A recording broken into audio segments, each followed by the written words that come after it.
Thank you for that great introduction. Some might say I was a little indecisive early in my career as well, as I tried a little bit of engineering, a little bit of working in hospitals before I settled on nutritional epidemiology.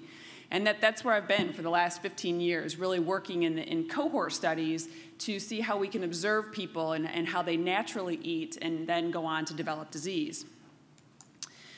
But before we do that, everybody in this room, we do a lot of nutrition research, but I spend most of my time talking to neurologists. And the first question I always want to ask is, where did you get your last piece of nutrition advice? Where did you learn about nutrition in medical school? What do you actually know about nutrition? And the reason I always ask that question, even of myself, is because often we get nutrition advice from non-scientists. I would argue, and we could maybe debate this later on, 98% of the population gets their nutrition information from non-scientists. And this has a long history in both Europe and the United States. In the United States, the Kellogg brothers, who are famous for eventually developing Kellogg's brand that now has many, many more products, they came up with the product of toasted cornflakes, which was a cereal that they thought was the perfect food, that you could deliver just this toasted cornflake to people in the early 1900s, and you could alleviate nutritional deficiencies. If you fast forward a little into the beginning of the Second World War, Ancel Keys was a prominent nutrition researcher in the United States. He was tasked in World War II with developing what's known as the K ration. This was something for American soldiers that they could put in their backpack and survive for up to 2 weeks after they landed at D-Day in Italy. The goal was that all of the food they needed would be right there on their back so they wouldn't have to worry about food. So he studied a lot. How do you get nutrition and nutrients into really small, bite-sized pieces? While he was in the war, he was actually deployed in southern Italy, and he observed that men in southern Italy lived much, much longer than men in northern United States. He was from Minnesota. And he wondered, why is that? Why do these people consistently live to 90 and 100 when here in the US we're seeing men die of heart attacks in their 40s and 50s? He thought it was the diet, because the diet of the businessmen in Minnesota was so different than the diet that he was observing in the Mediterranean. And it really started with Ancel Keys that we came up with this term Mediterranean diet that I'm going to talk a little bit about today. It was funny, I actually came to Europe. I studied in Bordeaux for 6 months in 2018. I'm going to talk a little bit about those results in a second. But when I was in Bordeaux, I was talking to one of my colleagues and I said, I've done some work in my US cohort studying the Mediterranean diet, and I wanted to come over here and see in the 3C cohort what the data looked like here. And he looked at me kind of funny and he said, "You do know Bordeaux's on the Atlantic Ocean, right?" I said, yes. Yes, I do. This is just a term that's come to pass in diet. We use the term Mediterranean diet to describe what we really mean as a healthy diet.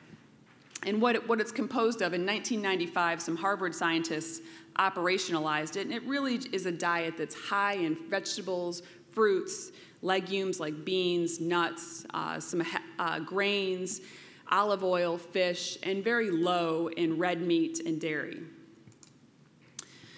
So what do we tell our patients to improve brain health when they ask? There's a silly cartoon in the US called The Simpsons, and even Homer Simpson, who's a comic character, knew it, that if he could only compress food into bar form, you could concentrate it and unleash its awesome power. And that's why he put 5 pounds of spaghetti into 1 mouth-sized bar. And I think this really sums up a lot of what people are looking for when our clients ask us, what is a healthy diet? What they really want us to say is, here you go. Here's your one thing. If you just do this one thing, everything's safe. And I hate to tell you, that's probably not the reality. So now I'm going to tell you a little bit about the REGARD study, which is a United States-based cohort that is the reasons for geographic and racial differences in stroke.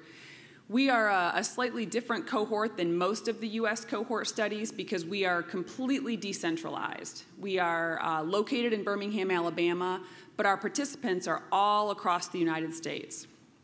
We have central readings for our laboratory and for our ECG so that everything's consistent, but our examiners are actually located We have 6,000 different examiners across the country.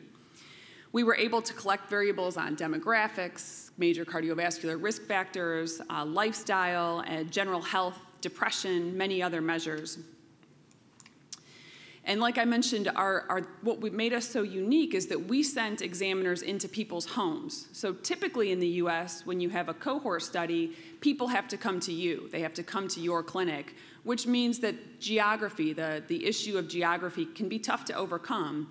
And there are large parts of the United States that are completely rural, that are 3 to 4 hours away from a major city. So you're going to miss all of the people living in those outlying areas. We hired people to go into their homes and actually do the examination. When you're in the home, you can imagine you can't do everything. So we were limited as to what we could collect. We collected blood, urine, blood pressure, height, weight. We did an ECG on everybody and then left forms, lots and lots of forms for people to fill out. One of the challenges with the lab collection, because many of the folks were so remote, that it requires a 24-hour overnight of the sample to our central lab. So we couldn't do some of the advanced biomarkers that require really tight handling, sample handling procedures. They had to be able to survive that 24 hours on ice up to the central lab. For the study, we then talk to people every 6 months. We get them on the phone. Roughly 80% of the cohort talks to us every 6 months, and it's a different 80%. So we talk to pretty much everybody within about 18 months. But our primary goal is incident stroke. So in the United States, there are huge geographic and racial differences in stroke. People that live in the southeastern part of the United States, which is where I am in Alabama, are at higher risk of stroke, as are Black Americans. So we're trying to understand, why are these differences there? We review medical records for all participants. So if they tell us, I've had a stroke, I've had a heart attack, we go after their medical record, we bring it in-house, and it's centrally adjudicated by our stroke neurologist team. We also are assessing change in cognitive function. You mentioned the NIH earlier, and that's who funds us. Almost immediately, as soon as they fund us, they gave us an unfunded federal mandate that we must study cognitive function. And this was back in 2002. So it was considered very novel back in 2002 to have a cohort study looking at cognitive function. But we had to figure out, how are we going to study cognitive function with no extra money? So we started doing regular telephone calls. Every year we ask a very brief screener, which is called the 6-item screener. And every 2 years we do a more expanded battery with the brief NINDS, which is the National Institute for Neurological Diseases and Stroke. We use the MOCA, wordless learning, animal naming, and letter F fluency. And we ask that every 2 years to assess changes in executive function and changes in memory. This is the geographic distribution of our participants. You can see they're pretty well spread out across the United States.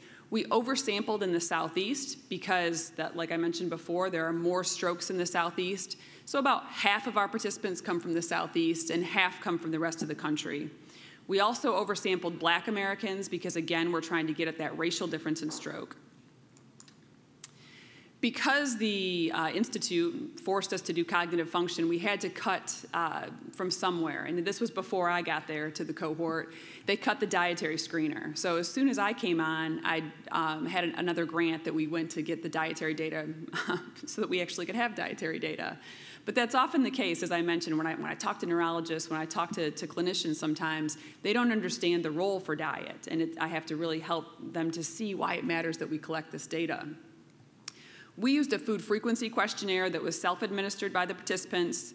They then mailed it back to us, and we scored it so that we could get total intake of various nutrients, fat, and also the individual foods. And this is where I'm going to spend most of my talk, talking about how we use that dietary instrument to examine health disparities in our work. So there are a couple of different ways you can look at dietary patterns, and I'm not sure how many of you do epidemiology research, but we're limited. It's not like a clinical trial where we can feed someone and we can say, here's the food we want you to eat, and we want to know the role of omega-3 fatty acids, or specifically of blueberries, where we're going to change how many blueberries you're eating each day. We just have to let people eat what they would normally eat and ask them, what would you typically eat? So because of that, there are a couple of different ways that you can look at the diet. You can decide what's ideal or less ideal based on your scientific opinion. This is called an a priori approach. This is where you might observe healthy populations like the Mediterranean or Seventh-day Adventists and say, we know these folks live longer than other populations, so we're going to say that things that they eat are healthy, and we'll create a score based on what we see in those populations. You can also do it based on government recommendations. In the United States, the U.S. Department of Agriculture makes our dietary recommendations, and there's a score for all Americans that shows how well they adhere to those dietary recommendations called the Healthy Eating Index. You can use clinical trial data. There was a large clinical trial in the U.S. called the Dietary Approaches to Stop Hypertension, or DASH trial.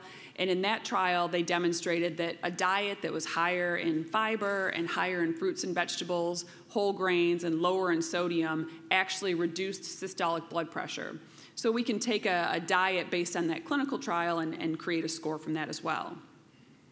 The other way to study diet is using a data reduction technique, and these are a posteriori techniques. With these techniques, you don't decide what's healthy. You just let whatever people are eating in your population fall out into natural patterns, and then you see how their natural dietary patterns are associated with disease. There are a couple of different ways to do that. One is factor analysis, which is the one I'm going to show in a second. And in factor analysis, the factors you come up with, everyone has a score for every factor. In cluster analysis, certain foods cluster together, and it allows you to separate out so that people don't load in more than one cluster. So this is what we did with our food frequency questionnaire. We started with 108 items on the food frequency questionnaire, and we reduced it down to 56 different food groups. We wanted to keep a large number of food groups because of the fact that we had such a diverse sample. So we wanted to make sure that anywhere that we could retain, say with vegetables, we kept cruciferous vegetables separate from other vegetables. We kept several different fruit categories. We had dairy as high-fat dairy and low-fat dairy. There were a couple of things that people just didn't report consuming, so we had to remove diet shakes, breakfast bars, and combine them with other categories. We then took the sample and we split it into two halves. One of the things about these techniques, these multivariate data reduction techniques, it's important to be able to see if you can replicate your results independently. So we split the sample randomly in half and did a factor analysis on the first half that yielded 5 patterns. It was important for us that these factors were congruent across race, region, and sex, so we made sure that that was the case. And then we did a confirmatory factor analysis on the second half of the sample, which was completely independent, and to see if we could verify the patterns, which we did have. So we were able to both derive and replicate in the same sample in regards, but 2 different samples. This is what's complicated when you do the factor analysis. We had 5 different dietary patterns that emerged, and this is quite a lot. If any of you do this type of work, typically you're looking for basically two patterns, one that would be roughly healthy and one that would be less healthy. But we had 5. In this first factor, we noticed that there were a lot of foods that you might eat out if you were in the US, because people are reporting mixed dishes, pasta dishes, Mexican dishes, Chinese food.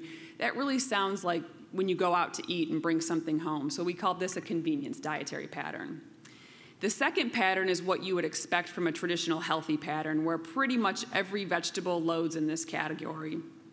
Grains, you've got poultry. In this case, the poultry would be with the skin off and not fried, because we had a separate category for fried chicken. The third factor, you can see a lot of sweets. So we see sugar at the top, desserts, chocolate candy. There's just a lot of sweets in this particular pattern. So we first saw this and thought this might be a less than healthy pattern. The fourth pattern has a lot of fried food and a lot of processed food, eggs. So this would be your high saturated fat, less than healthy pattern.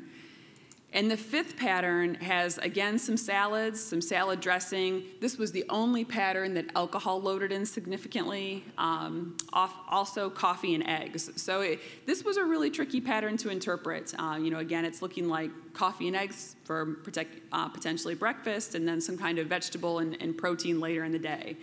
But again, not a typical pattern that you see when you do these types of analyses. So we worked a lot with the factors. I'm going to really focus on the brain health piece and shorten the story for today's talk to tell you that the fourth factor, which we've named the Southern style factor because it was more commonly consumed in the southeastern part of the United States, that's the one we're going to focus on today.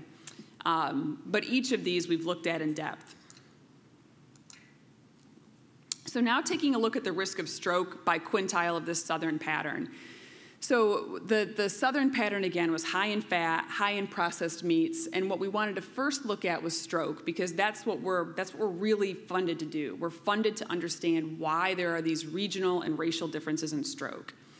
And what we see from this analysis is that no matter what you adjust for, income, education, sex, region, smoking, lack of physical activity, that fourth quintile, which those are going to be the people that are eating the most of this Southern-style diet, they're at a greater risk of stroke across all of the various analyses. But more importantly, and this is what we do in all of our analyses, we look for mediation of the racial difference in stroke. And really, the racial difference in stroke is most pronounced under age 65 in the United States.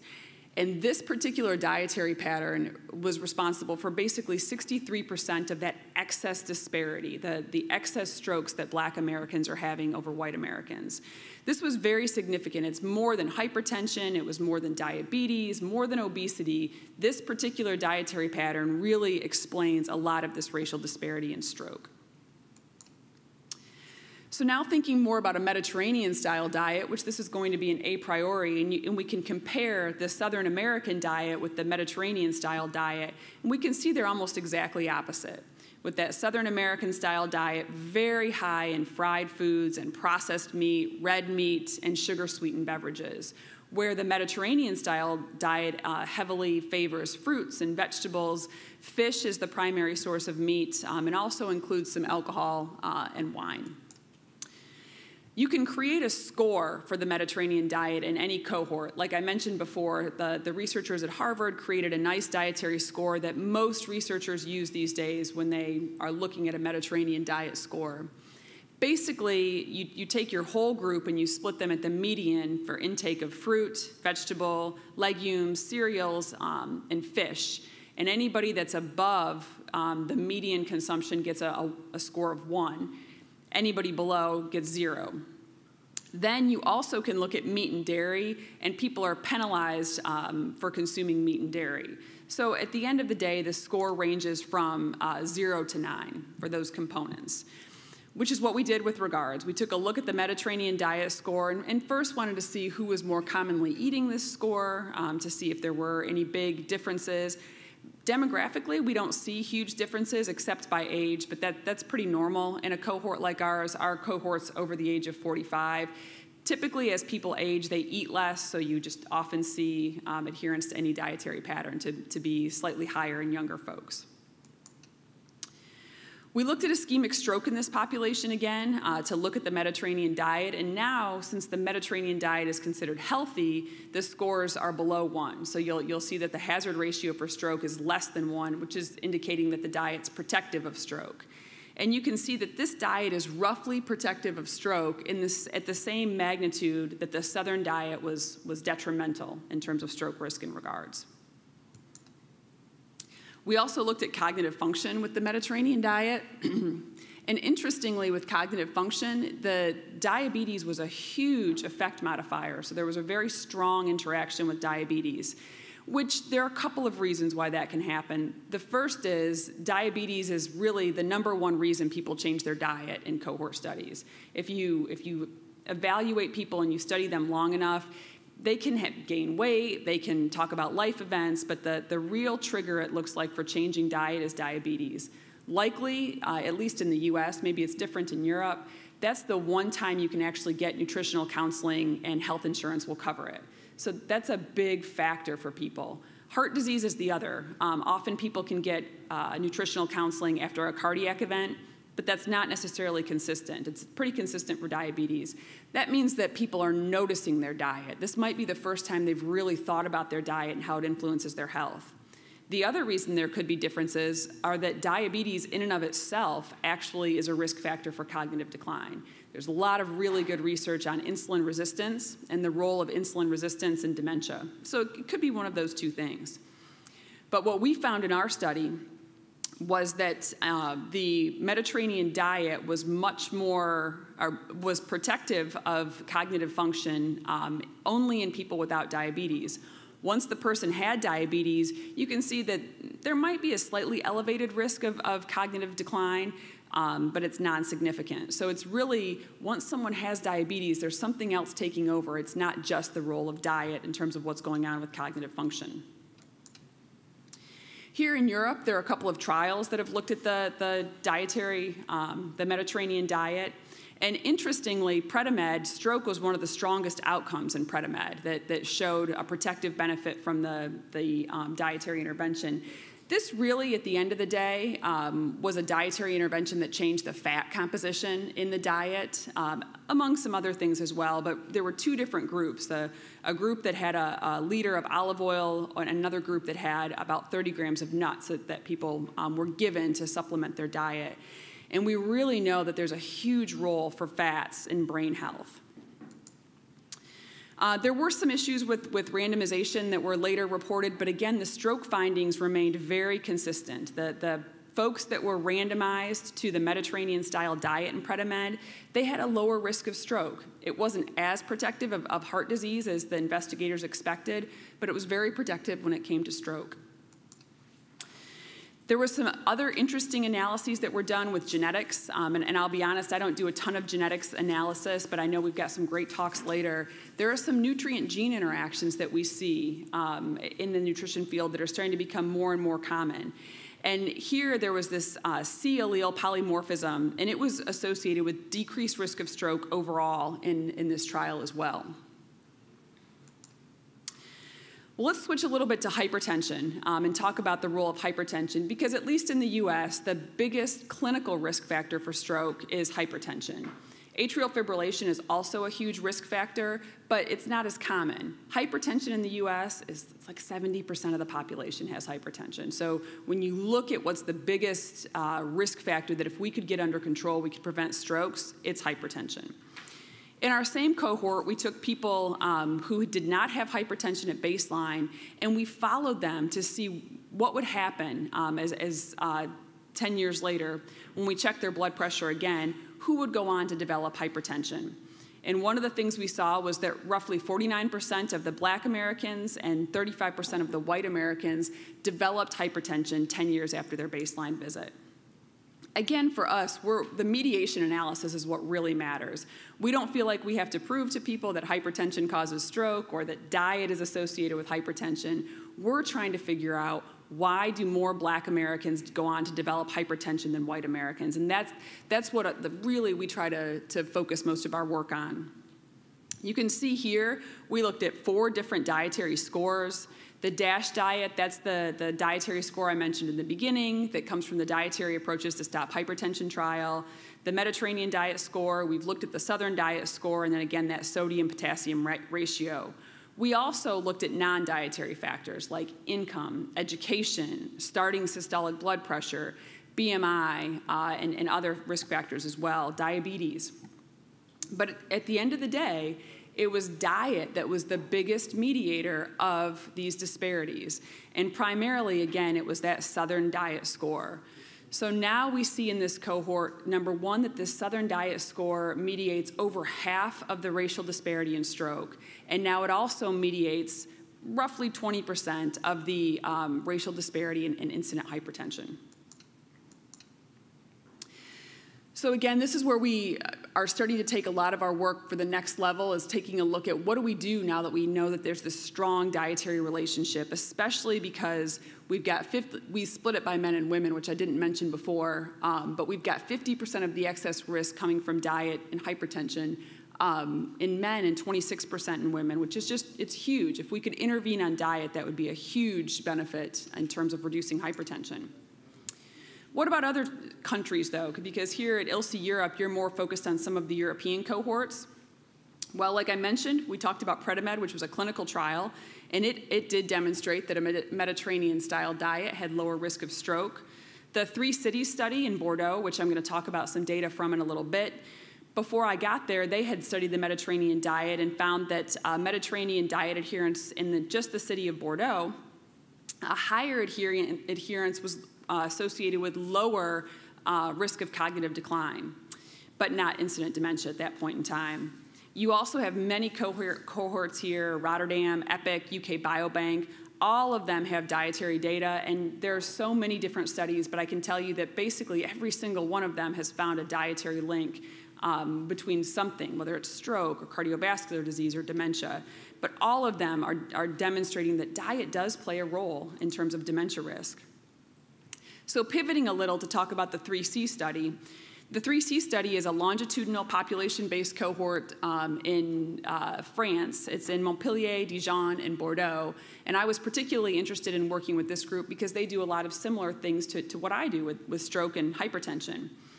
The 3C study started in 1999, where Regard studied in 2002, but still very similar in terms of the temporality that they both were founded. And the participants are also undergoing regular examinations similar to Regard, so we're getting regular follow-up in this group. In 3C, they have dementia as a primary outcome, and they actually have adjudicated dementia. In Regards, we have cognitive decline. We're working to get dementia. Basically, we're trying to go into people's homes and see if we can do an in-home assessment of dementia, because again, remember, we don't have a clinic, so we can't bring people in for a 6-hour neuropsych test or an MRI to get an actual diagnosis of dementia. So we're seeing if we can do something with a 2-hour in-home visit. In Bordeaux, or in 3C, there's 2 different ways that they assess diet. There's a comprehensive diet screener, but that was only done in Bordeaux, and that's where they did the Mediterranean diet and dementia analysis. But they have a much simpler dietary assessment that just looks at raw fruits, raw vegetables, and the separate category for cooked fruits and vegetables, fish, olive oil, and legumes. They also ask about milk and wine. Both of those were very high in terms of consumption, so there were not big differences, and we didn't use them in our dietary score. Diagnosis of dementia occurred at a 12-year follow-up in Dijon and 14 years in Bordeaux and Montpellier for this analysis. And we had about 7,300 people available for analysis after excluding those with baseline dementia.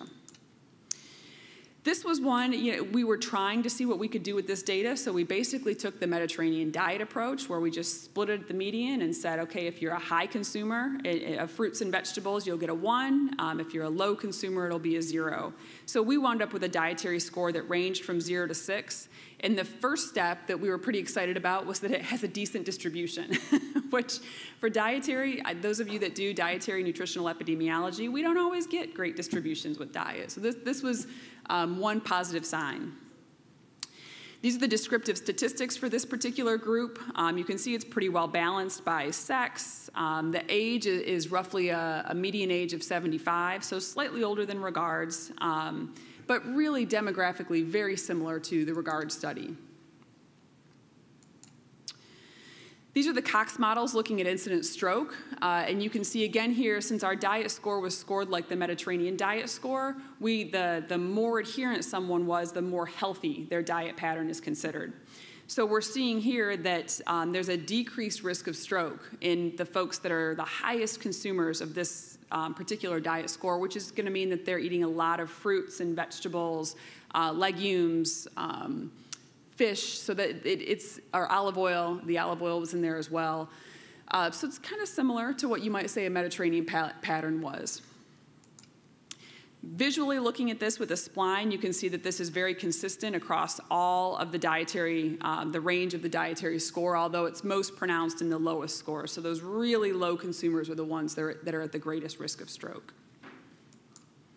We also had dementia data in 3C, so we took a look at the same population and the risk of incident dementia. And again, we see that this very simple rudimentary dietary score is predictive of incident dementia.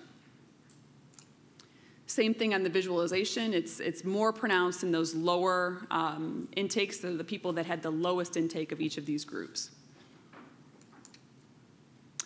We stratified the dementia results because there can be an excess, or dementia can be strongly associated with stroke, as you well know, because stroke can damage various parts of the brain that can lead to almost immediate cognitive decline.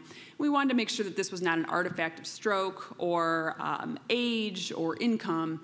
And you can see that the fully adjusted models are very consistent, although there are some slight differences with stroke, but there are also big sample size differences there as well.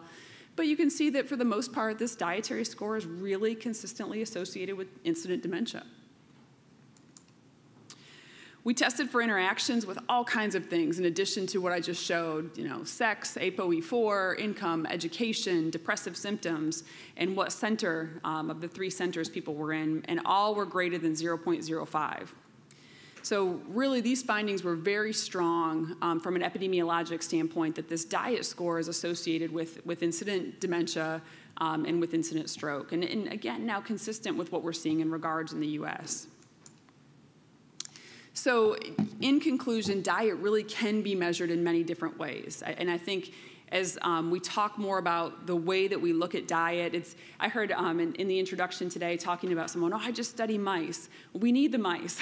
We need the mice, we need the humans, we need the clinical trials, because diet is really complex. What we eat in a day changes with the season, with how we're feeling. So we have to have lots of different lines of evidence to help us understand the role of diet.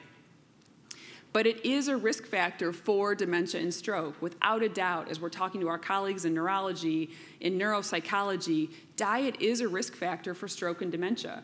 Now, we can argue that maybe it's other things that are associated with diet because they also exercise, but all of those things aside, we can study a really simple score, we can study a really complicated score, we can do a clinical trial, and regardless of how we do it, diet is associated with stroke. It is. Diet also influences upstream risk factors like hypertension, and hypertension is the biggest driver of stroke. It's also a big factor in VCID, which is the vascular piece of dementia for people that get vascular dementia. So it's important that we study the role of diet in reducing some of these upstream risk factors like diabetes, like hypertension. The other thing is that you just looked at 8 different dietary patterns and 4 different outcomes across a couple of countries, and they're very, very consistent, that we see that this diet, especially when we talk about fruits and vegetables and fish, olive oil, those are beneficial components. Even if you ask it in a simplistic way, like they did to get the bulk of dietary information for 3C. For those of you that don't do epidemiologic dietary research, it is exhausting to collect dietary data from participants. The questionnaire that I give is a 45-minute questionnaire, and participants hate it by the end. They get very bored. It's not something that's fun to fill out, and a lot of people don't know what they eat. They really, believe it or not, we probably all do in this room as nutrition researchers, but when I sit and talk to the regular folks in my cohort, they don't know what they ate. They need help being reminded what they ate. Sometimes they even go to a spouse or a partner and say, will you help me fill this out? So it is very challenging to fill out diet questionnaires, and maybe we need to find simpler screeners that just get at the key components that we know are associated with diet. And that might make it easier for us to study some of the diverse populations that have very different eating patterns, and we try to split hairs about whether collard greens matter more than kale. Maybe that's not it. Maybe it's just a really simple global question so we can understand these issues. And I want to end my talk there because I really would like to have questions from the audience.